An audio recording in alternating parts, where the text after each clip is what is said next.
Good afternoon, target individual David Atkins. Today I'm going to read a presentation from Finland on June 30th, 2000, presented at the 33rd International Congress on Military Medicine. RAUNI KILDE presented it. And it's about electromagnetic telecommunications and cybernetics. Pretty interesting stuff.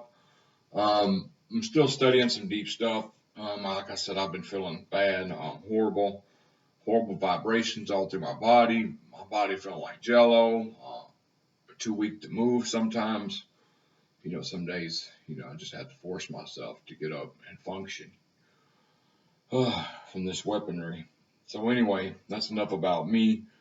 I'm going to read a Bible verse and go into the information I got for y'all. I hope y'all find it interesting. I found it very interesting. And it's Ephesians 6:12. For we do not wrestle against flesh and blood, but against the rulers, against authorities, against cosmic powers over this present darkness, against the spiritual forces of evil in heavenly places. Okay, it says in 1952, when electronic implants were placed in brain and teeth for tracking, behavior, mind control, conditioning, programming, and covert operations, it became necessary to hide the technology. Electrostimulation of the brain, ESB, and implants during surgery or abduction from the public because of the Nuremberg Code, which prohibits involuntary medical experimentation on humans. The Diagnostic Statistic Manual for Psychiatry was created in 20 languages. Today it lists the symptoms created by the 4 methods used on unsuspecting targets: electronic, chemical, bacteriological, and psychological warfare experiments as a signs of paranoid schizophrenic. All medical schools teach that one is mentally ill if they hear voices in their head, feel like they are surveilled, poisoned, or beamed with microwaves, listen to via radios, telephones, loudspeakers, or TV, feel that their thoughts are read and responded to by strangers, and if they experience paranormal phenomena. The alternative diagnosis that the individual is a victim of mind control is never taught. Neither is the fact these technologies to create such symptoms have existed for 50 years without public knowledge. The public is unaware, for example, that electrical activity of the visual cortex of a subject's brain can be mapped out from images of the subject's brain that appear on video monitors. Operatives see what the surveillance subject's eyes are seeing. Visual memory can also be seen, and images can be inserted into the subject's brain while they are in REM sleep for programming purpose. Two-way electronic brain link-up is done by remotely monitoring audio-visual information while transmitting sound to the auditory cortex that bypasses the ears and transmitting faint images to the visual cortex that bypass the optic nerves and eyes.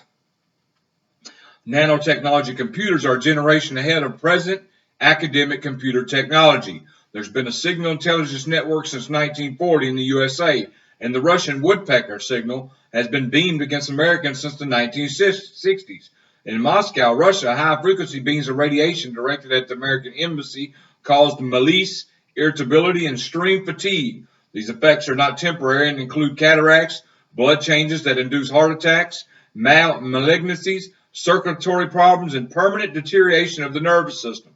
Today, the sudden attack of flu symptoms without the virus or epileptic attack can be remotely induced in electronic warfare, and an amnesia beam can be used to cause a sudden blank out of a memory of a target individual to TI. And the latest technology includes cloning of EEG and isolating the emotional cluster signature. The frequency/amplitude cluster is synthesized, stored on another computer, and each negative emotion, fear, shame, envy, terror, hate, indifference, despair, frustration, anger, jealousy, pity, angst, embarrassment, remorse, anxiety, rage, guilty, resentment, sadness, etc., is properly tagged and then placed on the silent sound carrier frequencies. These frequencies will silently trigger the same basic emotions in another human being. This EEG cloning, I'm pretty sure is what's been done to me. See, there's a difference between DEWs and EEG cloning, and let me see if I can pull it up real quick for y'all so I can tell y'all the difference, because I had a perfect thing of it, and I'm fixing to read it to you if I can find it. Okay, let's see. And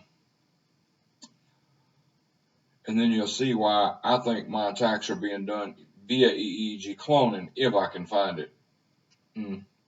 If not, I'm not going to take up y'all's time. Hold on.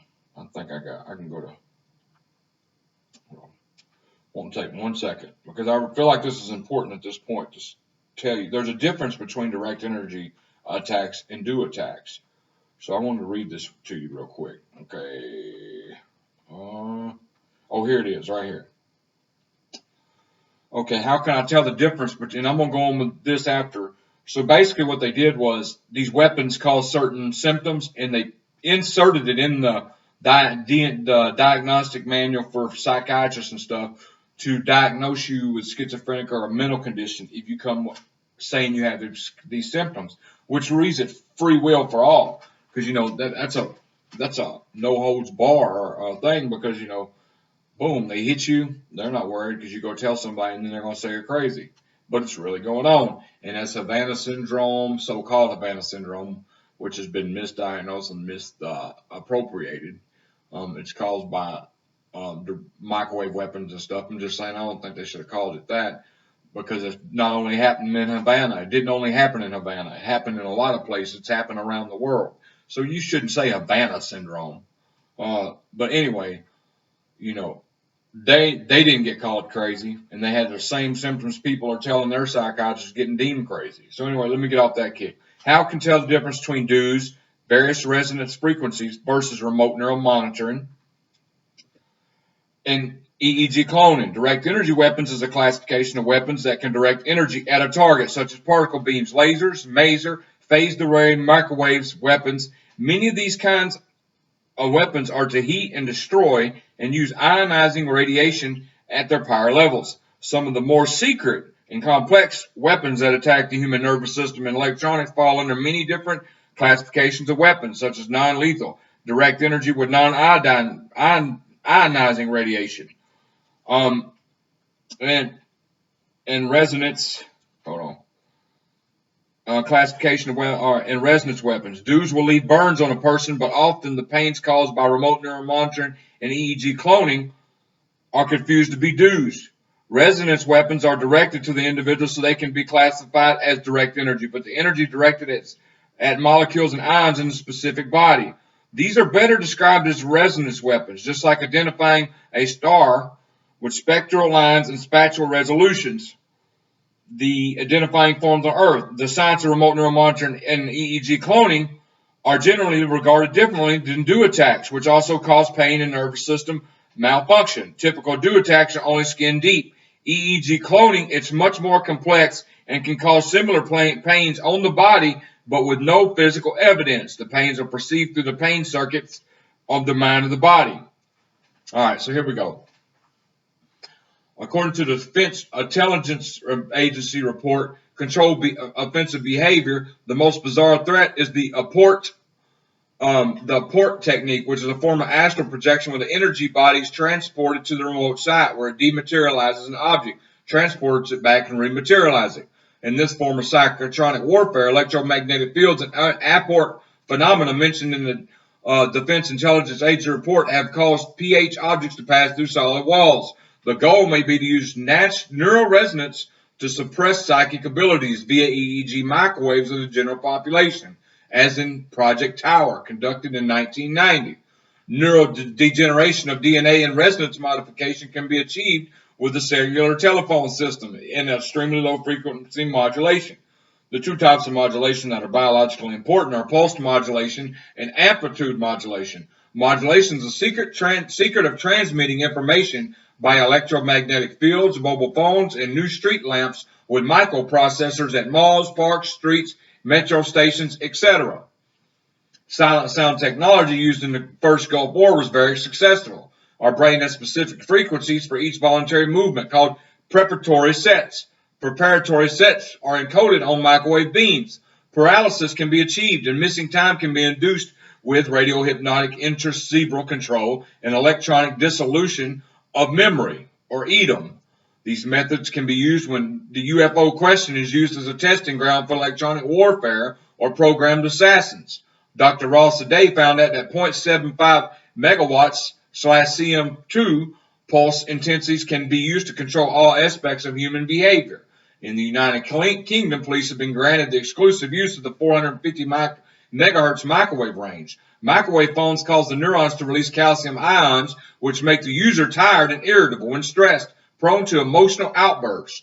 ELF signals, or extra low frequency, can cause cancer by modifying the function of the RNA transferences so the acid sequences are scrambled and produce unnatural proteins. The greatest threats to our privacy are synthetic telepathy and the ability to scan our brains and read our minds using laser beams from a distance. Synthetic telepathy detects 15 hertz, 5 milliwatt auditory cortex brain emissions that are linked with the excitation potentials in the brain that are associated with subvocalized thoughts. New technology involving low-frequency microwaves and RP can scan through walls, look inside people's bodies as well. This allows computer-controlled targeting of specific centers in the victim's brain even when he's walking inside the house. Microwave radiation excites the hydrogen bonds in a cell and can interfere with meiosis. This causes cell division to malfunction and leads to cancer cells and hence tumors. The testing period of implanting certain groups of people, soldiers at war, prisoners, mental patients, etc., is over. Today, anyone can be targeted. Implants to microchip and control the whole pipeline through the brain.